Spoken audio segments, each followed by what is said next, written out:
Assalamualaikum warahmatullahi wabarakatuh. Kembali lagi bersama saya Niti Melani pada pembelajaran sejarah. Nah, kita akan membahas tentang respon internasional terhadap proklamasi kemerdekaan. Nah, setiap tahunnya pada tanggal 17 Agustus, rakyat Indonesia merayakan proklamasi kemerdekaan Indonesia. Nah, pada tanggal tersebut telah berlangsung peristiwa penting pembacaan teks proklamasi kemerdekaan negara Indonesia.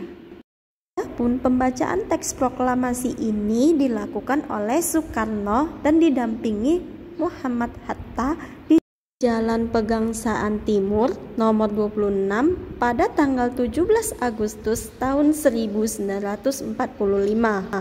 Adapun respon internasional terhadap proklamasi kemerdekaan Indonesia, ada respon internasional terhadap proklamasi kemerdekaan Indonesia, yang mana pengakuan dari negara lain diperlukan untuk mengesahkan keberadaan suatu negara. Apabila ingin terlibat dalam politik dunia, sebuah negara membutuhkan pengakuan dari dunia pula sebagai suatu negara yang berdaulat. Nah, respon internasional terhadap proklamasi kemerdekaan Indonesia pun berbeda-beda.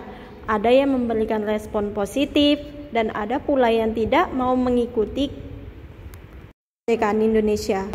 Nah, negara yang mendukung kemerdekaan Indonesia antara lain Mesir, India, Australia, Vatikan, dan beberapa negara lainnya di dunia. Sedangkan negara yang memberikan respon negatif adalah negara Belanda. Namun, negara Belanda baru mengakui kemerdekaan Indonesia setelah beberapa tahun kemudian. Nah, tepatnya pada tanggal 27 Desember 1945, akhirnya kemerdekaan Indonesia diakui secara resmi sesuai dengan hukum internasional atau de jure oleh Perserikatan Bangsa-Bangsa atau PBB. Pada tahun 28 September 1950. Jadi, perwujudan dari unsur pengakuan negara lain berkaitan dengan pembelaan terhadap negara yang dilakukan melalui kerjasama dalam bidang pertahanan seperti latihan militer bersama, saling mengirimkan perwira militer, dan juga melalui kerjasama bilateral dan multilateral. Materi selanjutnya yaitu tentang sosiologi, yaitu perubahan sosial dan dampaknya terhadap kehidupan manusia. Nah, terlebih dahulu kita akan membahas tentang pengertian perubahan sosial menurut para ahli. Nah, menurut Seno Soemarjan, seorang tokoh pendidikan dan pemerintahan Indonesia, perubahan sosial memiliki pengertian lain. Bukan Surjono Sukanto tahun 2002, perubahan sosial adalah perubahan pada lembaga kemasyarakatan di dalam suatu masyarakat yang mempengaruhi sistem sosialnya. Jadi, dapat kita simpulkan perubahan sosial adalah perubahan pada kebudayaan atau kebiasaan yang terjadi dalam masyarakat. Nah, adapun penyebab perubahan sosial budaya, yang pertama itu dari segi faktor internal, yang kedua dari segi faktor eksternal. Nah, dalam hal ini penyebab perubahan sosial dari faktor internal itu bisa berupa kolektif atau individual. Ada beberapa faktor, yaitu dari segi jumlah penduduk, temuan baru, konflik dalam masyarakat, dan adanya pemberontakan dalam masyarakat. Sedangkan faktor eksternal yang menjadi penyebab perubahan sosial budaya itu faktor dari lingkungan alam yang berubah, yang kedua peperangan, yang ketiga pengaruh kebudayaan masyarakat lain. Adapun contoh perubahan sosial dari segi pakaian, model rambut, bangunan rumah. Walaupun di zaman modern yang sekarang ini pakaian ala-ala Korea, tapi pakaian adat itu tetap mesti digunakan dan tidak ditinggalkan. Seiring majunya zaman, ada beragam pilihan model rambut yang bisa kamu pilih.